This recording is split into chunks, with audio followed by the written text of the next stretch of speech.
नमस्कार, मैं हूं आपके साथ जया कौशिक त्रिवेदी। सबसे पहले बात करते हैं किसानों की। किसान आंदोलन का आज 9वां दिन है। वहीं दिल्ली के बॉर्डर पर किसानों के आंदोलन की तस्वीरें हम लगातार आपको दिखा रहे हैं। पंजाब, हरियाणा, उत्तर प्रदेश, मध्य प्रदेश, छत्तीसगढ़ समेत देश के दूसरे राज्यों से आए ये किसान दिल्ली की अलग अलग सीमाओं पर लगातार डटे हैं। सिंघू बॉर्डर, टीकरी बॉर्डर समेत हरियाणा से दिल्ली आने वाले कई रास्ते बाधित हैं। वहीं गाजियाबाद से दिल्ली आने वाली सड़क भी किसानों के प्रदर्शन की वजह से बंद है, जबकि दिल्ली से गाजियाबाद की ओर जाने वाली सड़क पर आवाजाही जारी है। दिल्ली पुलिस भी लगातार ट्वीट कर इन रास्तों से बचने की जानकारी दे रही है। किसान और सरकार के बीच अब तक कुल 4 दौर की बैठक हो चुकी है, लेकिन सरकार के साथ सभी बैठकें बेनतीजा रही हैं।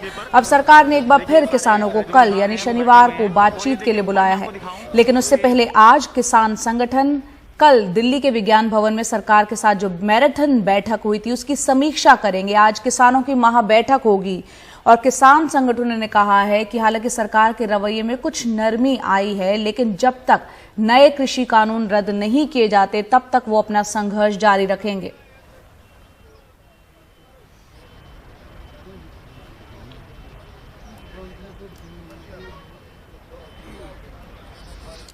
और वहीं हमने देखा कि किसान संगठनों के जो नुमाइंदे हैं वो सरकार से चौथे दौर की बातचीत के लिए जब गए तो अपने मुद्दों को लेकर बेहद संजीदा और केंद्रित थे।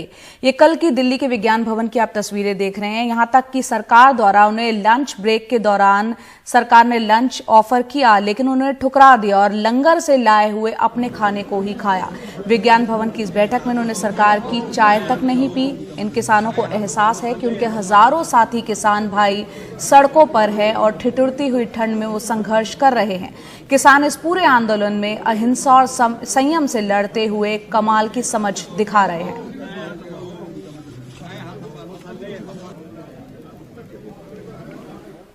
और दिल्ली हरियाणा बॉर्डर पर चल रहे किसान आंदोलन में महिलाएं भी दिख रही हैं। यही नहीं, ये महिलाएं पुरुषों के साथ कंधे से कंधा मिलाकर इस आंदोलन में अहम भूमिका निभा रही हैं, जिसमें फंडिंग जैसी अहम जिम्मेदारी भी शामिल है। कृषि कानून के खिलाफ बैठे किसानों के आंदोलन में इनकी और क्या क्या भूमिका है, आइए देखते हैं हमारे सहयोगी रवीश रंजन शुक्ला की ये ग्राउंड रिपोर्ट। दिल्ली रोहतक राजमार्ग पर हजारों की तादाद में किसान और उनकी ट्रैक्टर ट्रालियां खड़ी हैं, लेकिन पंजाब के भटिंडा से आई हरिंदर बिंद हमें अपनी कार से ये तस्वीर दिखाते हुए सभा स्थल की ओर बढ़ जा रही हैं और फिर राजमार्ग पर चल रहे विरोध प्रदर्शन का हिस्सा हो जाती हैं।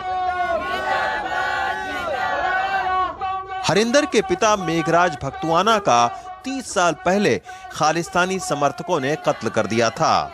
अब वो किसान यूनियन उग्रावा की सचिव हैं और पंजाब की महिलाओं को इस आंदोलन से जोड़ने में अहम भूमिका निभा रही हैं। मेरे पापा नु खालिस्तानी दहशतगर्दों ने। मैं 1997 से भारतीय किसान यूनियन के साथ काम कर रही हूँ। यहाँ मुझे कोई दिक्कत नहीं है। मैं अपनी जिंदगी मजदूरां किसानां दे लेखे लाई हुई है। मजदूरां किसानां नु जथेबंद करन लई सब मिलकर फंडिंग से लेकर मंच संचालन तक करती हूँ। सारे किसान भाइयों का बहुत सहयोग मिलता है। महिलाएं हैं, उनको जथेबंद कर रही हूँ।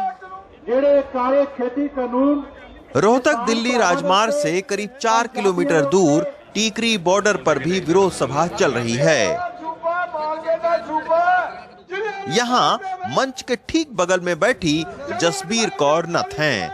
क्लर्क के पद से रिटायर होने के बाद किसान यूनियन से जुड़ गईं। वो खुद टीकरी बॉर्डर पर हैं और बेटा सिंधु बॉर्डर पर धरना दे रहा है। यहाँ बैठकर आंदोलन की फंडिंग से लेकर मंच पर किसको बोलना है, ये जसबीर कौर नथ ही तय करती हैं।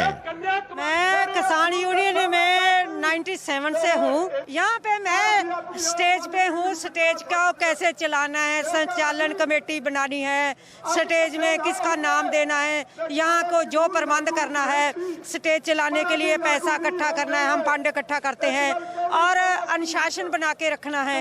लोग थोड़ा बहुत गड़बड़े हो जाती है, उनको समझाना, सफाई का प्रबंध करना, ये हम सब देखते हैं। तो उस कमेटी में मैं हूँ और सबको ये समझाते रहते हैं। यहाँ आप देख सकते हैं कि टीकरी बॉर्डर पर लगातार जो किसान हैं वो इनकी संख्या बढ़ती जा रही है। लगातार अलग अलग जगहों से किसान यहाँ पर आ रहे हैं। हरियाणा के भी तमाम सारे किसान आए हुए हैं। मोदी सरकार मुर्दाबाद, मुर्दाबाद। इस किसान आंदोलन में गुरमेल कौर जैसी कई बुजुर्ग महिलाएं भी मौजूद हैं, जो आंदोलन के लिए इस ठंड में गांव छोड़कर दिल्ली बॉर्डर पर आ जमी हैं। इनका किसी संगठन से ज्यादा सरोकार नहीं है, बस गांव से अपने जत्थे के साथ आंदोलन में शामिल लोगों का हौसला बढ़ाने आई हैं। टीकरी बॉर्डर से रवीश रंजन शुक्ला की रिपोर्ट, एनडीटीवी इंडिया। वहीं जहां एक तरफ बॉलीवुड अभिनेत्री कंगना रनौत और दिलजीत दोसांझ जो है किसान आंदोलन को लेकर आपस में भिड़ गए हैं, वहीं बॉलीवुड के स्टार सोनू सूद ने किसानों के समर्थन में एक ट्वीट किया। एक छोटा सा ट्वीट है, उन्होंने लिखा है कि किसान है हिंदुस्तान। एक छोटे से वाक्य में उन्होंने सारी बात कह दी है।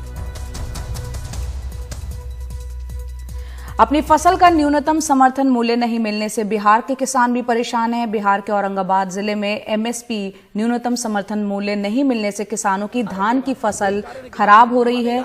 हैरानी इस बात की है कि बिहार के नीतीश कुमार सरकार के तमाम दावों के बावजूद अब तक फसल की सरकारी खरीद शुरू नहीं हुई है। हमारे सहयोगी राजेश ने औरंगाबाद के किसानों से बात की। आइए सुनते हैं किसानों की कहानी उन्हीं की जुबानी। कहाँ रखेगा, यही कारण है कि धान दमा नहीं रहा है। ये धान मान लिए आदमी धान का बोझा इसलिए रखा हुआ है कि इसको कोई खरीदार नहीं मिल रहा। अभी खरीदार मिल जाता तो ये धान जैसे पैक्स का है तो पैक्स से सरकार का कुछ विधि व्यवस्था, अच्छा विधि व्यवस्था रहता, जैसे औरों राज्य में है। पंजाब में था ऐसा कि मान लिया अपना धान जम दिया, मार्केट में ले गया, बढ़िया मूल्य से बिक गया, लेकिन बिहार में ऐसा स्थिति नहीं है। किसान आंदोलन में बिहार के लोग भी उन किसानों के साथ हैं। इस स्थिति में तो अब हम लोग को तो मजबूरन तो रोड पर उतरना ही पड़ेगा। किसानों के द्वारा अभी तो उचित मूल्य नहीं मिल रहा है कि सरकार के द्वारा पैक्स का भी आदेश ही नहीं है खरीदने का। और जो पैक्स अध्यक्ष है 15 दिन के बाद बोला कि धान खरीदाएगा, और जो है इसीलिए सरदार जो किसान जो है अपना धान को इधर अपना शादी ब्याह बीमारी के लिए और अपना औने पौने दाम में बेच रहे हैं इधर उधर। काहे न खिले थे, हमरा समझ में ना आवी थे का कहबे एकरा में। काहे न लगे तो 12 फॉरवर्ड वोट दिल थी तो काहे 12 राजपूत बाबा ने काज कर दा नीतीश के वोट। इनका धान खरीदने वाला अभी तक कोई नहीं है।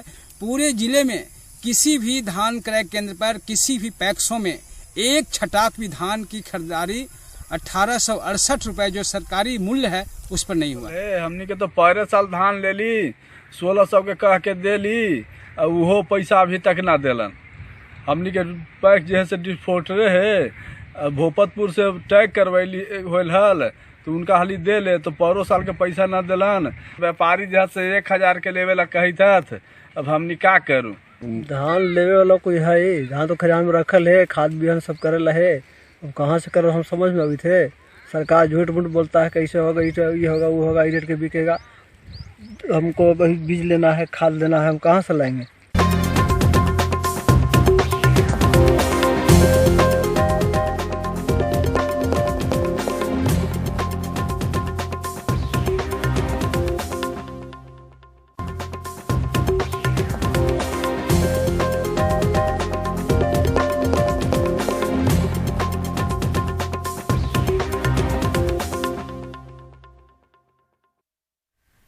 लव जिहाद को लेकर छिड़ी बहस के बीच सुन्नी मुसलमानों की सबसे बड़ी दरगाह ने एक फतवा दिया है कि इस्लाम में लव जिहाद जैसी कोई चीज नहीं होती। लड़की को धोखा देने को जिहाद कहना इस्लाम का अपमान है। मुस्लिम शादी में नियम है कि लड़के वाले लड़की का हाथ मांगने उसके घर जाएंगे और निकाह में भी पहले लड़की से पूछा जाएगा कि उसे ये निकाह कबूल है या नहीं, और एक बार नहीं 3 बार पूछा जाएगा।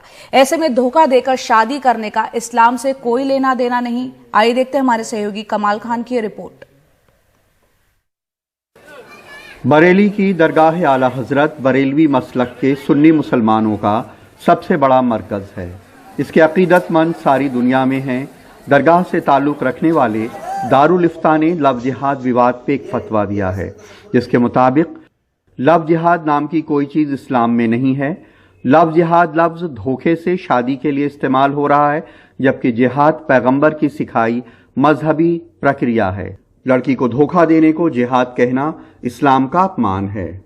इस्लामी शरीयत की किताबों में लव जिहाद नाम की कोई इस्तिलाह न पहले थी न आज है। और जिस तरीके से आज दुनिया के सामने पेश किया जा रहा है लव जिहाद को, तो इस्लाम इसका खंडन करता है, इस्लाम इसके हक में नहीं है। जबरदस्ती किसी लड़की को इस्लाम कबूल करने पर मजबूर करना, इस्लाम इसकी इजाजत नहीं देता। अरब में इस्लाम के पैगंबर मोहम्मद साहब ने शादी के तरीके में बहुत सुधार किया, जिनमें लड़कियों को अहमियत और सुरक्षा दी गई। इसके नतीजे में मुस्लिम शादी में लड़की वाले बेटी का रिश्ता लेके लड़के के घर नहीं जाते, लड़के वाले लड़की का हाथ मांगने उसके घर आते हैं। निकाह में पहले लड़की से उसकी मर्जी पूछी जाती है, लड़के से बाद में। लड़की से 3 बार उसकी मर्जी पूछी जाती है ताकि कोई भ्रम ना रहे। लड़की की मर्जी लेने के वक्त वहां 2 गवाह होना भी जरूरी है। निकाहनामे पे लड़की और 2 गवाहों के दस्तखत होते हैं। शादी में लड़का लड़की को मेहर देता है। दहेज पर सिर्फ लड़की का हक होता है, लड़के या ससुराल का नहीं। किसी लड़की से जबरन धोखा, फरेब, छल, मक्र, अयारी के साथ में निकाह कर लेना, शादी करना, इसकी भी इजाजत इस्लाम नहीं देता। इसलिए कि जब किसी मुस्लिम लड़की की बगैर इजाजत के उससे निकाह नहीं हो सकता है, तो किसी गैर मुस्लिम लड़की से कैसे हो सकता है? मुस्लिम उलेमा कहते हैं कि जिहाद 2 तरह के हैं। एक तो जिहादुल असगर यानी छोटा जिहाद, जिसमें हमलावर से संघर्ष कर मजलूमों की रक्षा करना है, और दूसरा जिहादुल अकबर यानी महान जिहाद, जिसमें अपने अंदर की बुराइयों से संघर्ष कर उन पे विजय पाना है। इसमें जबरदस्ती लड़की का धर्म परिवर्तन नहीं आता, बल्कि मजहब में बहुत सख्ती से कहा गया है कि ला इकराह फिद्दीन, यानी उनकी मजहब में किसी किस्म की भी कोई भी जोर ज़बरदस्ती नहीं है। लिहाजा अगर कुछ लोग किसी भी उनका ताल्लुक जिस किसी भी मजहब से हो, अगर ऐसा करते हैं तो जाहिर सी बात है ये सोसाइटी की खराबी है। किसी मजहब को या कम्युनिटी को इसके लिए टारगेट करना मुनासिब नहीं। एक ऐसे वक्त में जब तमाम तरह की आतंकवादी गतिविधियों, इस्लाम को लेके फैली गलतफहमियों और तमाम तरह की बहसों के बीच ये महसूस किया जा रहा है कि 6वीं सदी के धर्म को आज के दौर में एक आधुनिक व्याख्या की जरूरत है। उस वक्त लव जिहाद जैसे सियासी अभियान से इन कोशिशों को और नुकसान पहुंच सकता है। बरेली में रणदीप और लखनऊ में कैमरामैन विनीत कुमार वर्मा के साथ कमाल खान, एनडीटीवी इंडिया।